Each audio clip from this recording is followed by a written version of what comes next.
Hey, this is Cam, and it is Saturday, December 7th, 2013, and today I'm going to talk about some of the travel woes and mishaps associated with my recent trip to Southeast Asia. So first of all, let me just say, if you ever have the opportunity or occasion to use Air China, run for your life, schedule your flight with a different airline. Air China sucks. They will screw you over. You will miss your connecting flight. They don't care. They won't help you. And their flight attendants are just downright rude and nasty people. So when we arrived in Beijing, we only had an hour overlay for our connecting flight into Bangkok, which our connecting flight was still with Air China. So you'd think that should make things easier. And they're the ones who scheduled this. I thought an hour was kind of cutting it close, but I was like, well, Air China, they should know what they're doing, right? Wrong. They apparently don't know what they're doing. We arrive on time, no delays, and as soon as we get off the plane, we're told, oh, you're going to miss your connecting flight. You need to go wait in line and get scheduled on the next flight into Bangkok. And we're all kind of wondering what the hell's going on. And so we go wait in line after going back and forth a few times, really unclear about what's up.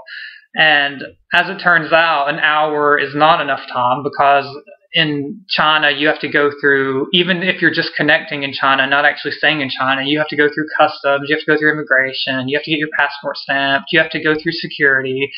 And so even though they schedule only an hour in between flights, that's not long enough. So trust me when I say, if you are booking a flight and you have the choice of something other than Air China, take it. So we end up stuck in Beijing for, I think it was like 5 hours or something, which wasn't the end of the world, but the Beijing airport, there's like these huge glass walls, and it was freezing. Like, I tried to take a nap while waiting for our next flight, and I woke up with my teeth chattering. Literally, my teeth were chattering, and I was like absolutely just freezing my ass off.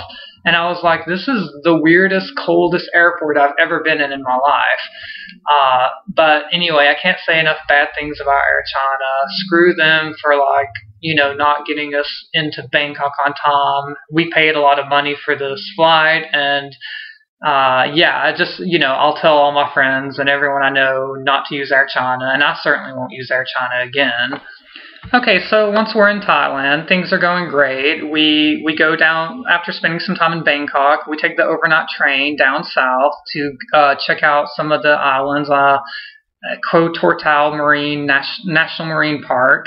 These islands are much more desolate, untouched, they're protected, and so that's why we wanted to go. Overnight train was great, no issues whatsoever. It was very spacious. We were able to sleep in the little sleeper cars, and it was fun. Spent some time, ran into some weather. We had 2 really good days on Koh Dang, tropical paradise, sunshine. It was wonderful. But then the weather took a turn for the worse, and it was kind of rainy the rest of the time. So we decided to head back up to Bangkok a day early. And when we finally arrive at the train station, I ask about a train to Bangkok, and the guy's like, no trains. There are no trains to Bangkok. And I was really confused, and I'm like, what do you mean there are no trains? We took a train from Bangkok. There has to be a train to Bangkok. And after a lot of back and forth, I finally realized that there had been some major flooding in southern Thailand where we were, and it had washed out the train tracks. So there were no trains. They didn't know when there were going to be any trains. So we're like, shit, we're going to be stuck in Trang, which is a fine city, but it's really just a hub city to get to the islands and beaches down south. And so then we're like, oh, well, let's try taking a bus. So we jet to the bus station. They're like, yeah, 12-hour overnight bus, which was shorter than the overnight train, to Bangkok. And so we're like, yes, let's do that. Got our tickets, got on the bus, and so we're on the bus, and I think at around 1 a.m. I wake up, and we're sitting still, which I'm like, okay, this is weird, a traffic jam at 1 a.m., fall back asleep. 2 a.m., I wake up, we're still sitting still, possibly in the same exact place. This happens a few more times until finally I realize the bus isn't moving, we're kind of just sitting still, and me and David, we're like really the only white people on the train, or not on the train, but on the bus. and it's only other Thai people, so there's no one who really speaks our language, English, and so we're having a hard time figuring out what's going on. So I think that made me a lot more nervous because I was like, what is going on? And we finally realized that apparently part of the highway had been washed away. Like, the flooding was really serious, much more serious than we thought. And so we ended up stuck on this bus for around 24 hours, which, I mean, we were stranded on a bus for 24 hours. That was actually longer than our flight from America to Thailand. And for the first time in my life, my feet got all swollen, and I wasn't really sure what was going on. I've heard of people on long flights like getting swollen feet and whatever, but it never happened to me before. And I would get up and walk around, but still my feet were swollen, so I was kind of freaking out, and I started screaming that I was never visiting Thailand again, and that this was it, that this third world country wasn't for me. And David so graciously pointed out, referring to it as a third world country is not politically correct. It's a developing country. And of course I didn't mean anything. I was just really upset. And finally the bus driver found an alternate route. We went off the main highway and we made it up to Bangkok, and things went much better. Oh yes, and one other travel thing that happened while we were down on the islands, we had to go through Koh Lipe to get to Koh Adang. And when we arrived on Koh Lipe, there were all these sketchy people that came out trying to get us to pay 20 baht, which they said was a Koh Lipe island tax. And we're like, we're not paying that.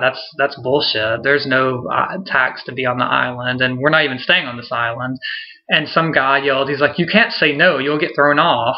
You'll have to go back. And I'm like, well, we're not staying anyway, so throw us off, do whatever. And it was obviously a scam. So words of advice, if you're visiting Thailand and you go down the islands, just watch out.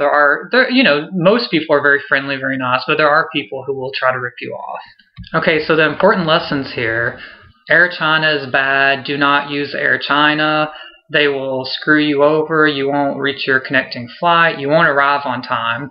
And if you're going to Thailand and you plan on spending part of your time on the beaches and islands, when you land in Bangkok, get on a computer, check the weather. If it's going to be stormy or they're calling for a lot of rain in, like, say, Koh Chang, if you're going to Koh Chang, then alter your plans to maybe go to the southern Thailand, or go somewhere like to Krabi or somewhere and check the weather. And if it seems like the weather's going to be bad, or you really want to go to Koh Chang, see if the weather will improve in a few days.